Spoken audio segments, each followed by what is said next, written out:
Good morning and welcome to Judean Sports Network, where we bring you all the latest highlights here in the land of Judea and beyond. My name is Patricia. And I'm Ashley, and we're your hosts on Judean Sports Network.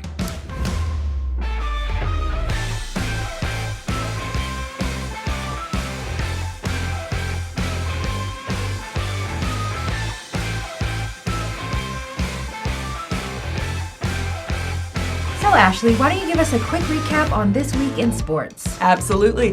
The big event this week was a wrestling match between longtime champion Ajax, a towering 6 feet and 5 inches, and underdog Tanya, who was a foot shorter but is quick on her feet. Everyone believed that Ajax had the match in the bag, but Tanya used her wits, darting one way and then the other until Ajax became so dizzy that Tanya easily knocked him right to the ground. What a match that was. And now we're going to go live to ringside where Coach Scott has just finished his news conference. Yeah, thanks for having me. Yeah. Scott, you're the coach that brought Tanya to victory this week. Congratulations. Yeah, I sure am. Nobody saw that coming, hey? You know, it's like I like to say that strength and strategy, they go hand in hand, and I got both of those, and I teach them to everyone I coach. That's great, Coach. Well, is there any chance that you have some advice for our viewers tuning in today? Oh, you bet I do. You know, I'm always talking to my players and my students about dodging wrong ideas because, you know, there's a lot of advice out there. There's all these different people, and you got to know who's worth listening to and who isn't. For example, most wrestling coaches focus their training only on lifting weights and how to get into those tight wrestling suits, but it's actually really important to make a game plan. You got to know your opponent's strengths and weaknesses, and you got to know yours too. Very wise advice. I learned a lot about avoiding wrong ideas from studying the life of Jesus. You guys know about him, right? Yeah, he was a great coach because he was always trying to help his friends better.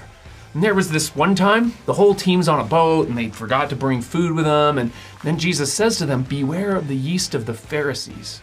Now his friends are thinking, you know, he's talking about bread because we're hungry. No. Jesus is talking about the Pharisees because they were like coaches in that time too.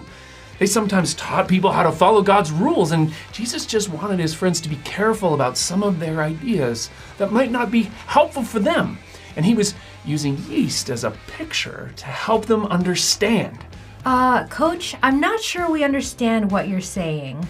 Well, listen, yeast is something you mix into a batch of bread dough, and it spreads all through it to help the bread become bread. And, you know, wrong ideas and teachings are also a little bit like that. They can spread all through and have this big impact on how we live our lives. I see. So that's why we need to be extra careful to watch out for bad teachings and ideas. But who can we trust? Well, when it comes to our ideas about God, we can trust Jesus, of course. He's shown us the perfect example of God's love and goodness through his life and through his teachings. And when it comes to sports, well, I'm not going to toot my own horn here or anything, but the proof is in the pudding. The pudding? Is that another one of those funny food examples? No, it means that you know I'm an expert because I made Tanya into a champion. Just like you know pudding's good by tasting it. That's all the proof you need. Ah, yes. Well, thank you, Coach, for those nuggets of wisdom. And that's it for our segment today, folks. We hope you'll join us again next time for more sports for the body and encouragement for the soul here on Judean Sports Network.